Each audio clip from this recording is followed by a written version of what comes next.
the Daily Bread Devotions. The Daily Bread Devotions. Today's reflection with Pastor Jeff Eliscopides. Welcome back, Brad Jeff. Good morning, Todd. Good morning, Cha. Yan, we're back live. Good morning. Okay, praise God, you're safe and thank you so much. Alright, sige. So Brad Jeff, marami nag-aabang sa iyo. Marami naghihintay itong pinakamagandang balita sa buong programa. Ito ang pinakamagandang balita. Go ahead, Brad. Kala ko, pinakamagandang lalaki. Anyway, Brad Ted, maraming salamat. Ate Linda de la Paz, kahapon na-meet ko sa church. Nagsimba from Bulacan pa, ating avid listener. Thank you, Ate Linda. At ako po'y nagbabalik back to work, from work. At sana po ay ganun din yung matinding pagtanggap nyo ulit sa live. Okay? Baka gusto nyo yung mga lugar na pinuntahan ko. But anyway, ako po ay nagtrabaho nga at nagkaroon ng opportunity na makapagbakasyon din with my family. So, pag-usapan na natin ngayon, Brad Ted, si Jesus, marami siyang imbitasyon na ginawa sa mga tao. At isa dito yung pagsunod sa kanya. At pag sinabi nating imbitasyon, this is a free invitation. Hindi siya namimilit.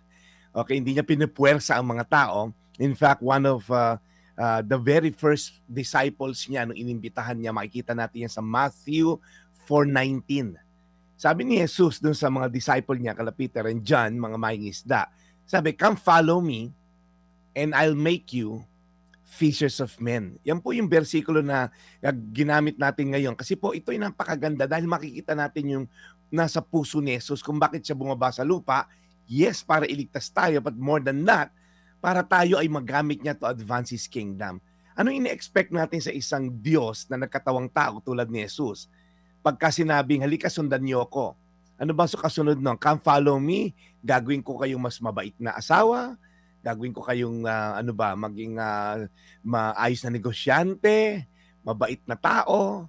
Okay, maaaring totoo yung mga yon. Pag sinunod natin si Jesus, mabait tayo, aayos tayo, negosyo natin, magiging maayos dahil tama ang pamamalakad. Pero more than that, sabi ni Jesus, come follow me, gagawin kitang mangingisda ng tao. Siguro sila Peter, si John, ano ba ibig sabihin nun? Ano ba ibig sabihin ng mangingisda ng tao? Well, simply put it this way po, si Jesus po ay naghahanap ng mga tao na magpapalaganap ng salita niya. Mga tao na mag-share ng gospel. Mga tao na magdadala ng liwanag. I am the salt. You are the salt and the light of this world, sabi niya. Kaya po ang pagsunod kay Jesus ay hindi lamang sa pamamaraan ng pagsisimba, hindi lamang to pagsunod sa kanyang mga katuruan, that's part of it. Pero more than that, ang pagsunod po kay Jesus requires following Him and reaching out to other people. Ito pong ginagawa ko na to, kaya ako yung nagpapasalamat palagi sa programa na to. Dahil ako yung may plataforma upang mangisda ng tao, okay? Be fishers of men.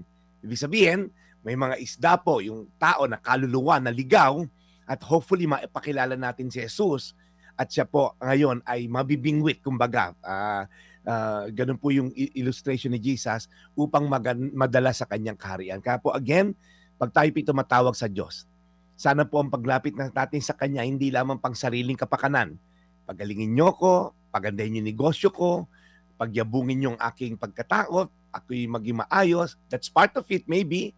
Pero po more than that, gusto po ng Diyos magamit kayo upang maging kanyang instrumento na maipalaganap ang magandang balita upang marinig nila ang gospel, ang ebanghelyo. Tayo po'y manalangin, Panginoon. Salamat po sa imbitasyon nyo na maging part of your kingdom. At Lord, part of that kingdom is to advance your kingdom. Maaaring kami estudyante, empleyado, o maaaring kami housewife na nasa bahay. Lord, yung mga tao sa paligid namin, dapat Lord ay nabibingwit namin in a way na share namin ang kabutihan mo.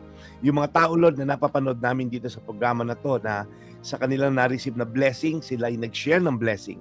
Ang mga happy anonymous namin na nag-share ng blessing nila, it's one way of fishing for men. Every time po, Panginoon, nakikita ang kabutihan nyo through us.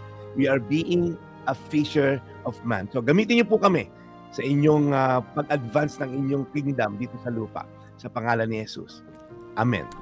Amen. Mahal na Panginoon, muli po maraming salamat sa magandang balitang inihatid muli ng The Daily Brad sa aming po mga tagapakinig at mga manonood. Lord, salamat po for keeping Brad Jeff and his party safe sa kanila pong pagbabalik sa aming pong bansa at sa aming pong programa.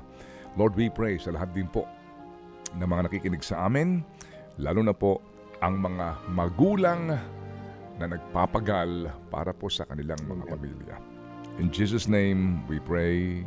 Amen. Amen. Amen. Thank you very much, Brad Jeff. So, naka-recover ka na ba sa iyong jet lag?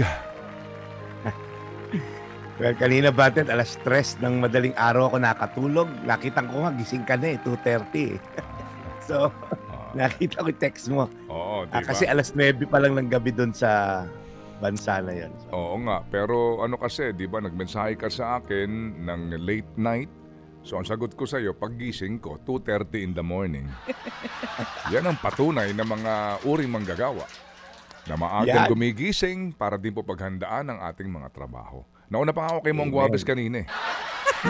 Nauna pa doon sa unang program. Oo, anong oras dumating si Mon? Direk Joey nandito kanina. Sabay kayo ni Direk. Hindi ka naman nauna sa guard. Si Ed Asirada, sabi sa akin, Oo. Oo. Nagulat si Sign Ed. on kayo, Ninong, sabi Oo, sa akin. akala niya uupo ka sa Bangon Bayan with Mon. Hindi ka naman nauna sa guard. Hindi ka nauna sa Hindi, guard? hindi, Okay. nauna yung guard sa akin. Nagulat ako. Akala ko nauna ka sa guard eh. Ala ko nakita yung susi ng buong Channel 5. Nakiabang na doon sa mga papasok, no? 2:30 nagising ka ng pagising mo, nakita mo yung message ko 2:30 in the morning. Papatulog pa lang ako ng Brad Ted. Alas 9 kasi ng gabi doon Senior Ang citizen. galingan mo. Okay. O sige, Galing, so galing. Anyway. good to see you back and yun nga po, thank you at safe na safe kayo, Brad Jeff, ha? Yeah, we hope na you had really a wonderful time abroad. Yeah. Okay. Thank you, Brad. Amen. Sige, maraming salamat Brad Ted. Ate Rosie Rivera, kasama ko sa biyahe na lagi nakikinig sa'yo. Ito po yung Daily Brad, your daily dose of inspiration. Thank you and serving the people, Brad Jeff Eliscopides. Ted Filon at DJ Chacha. Ngayon, nasa Radyo 5, 92.3 News FM. Monday to Friday, 6 to 10 a.m.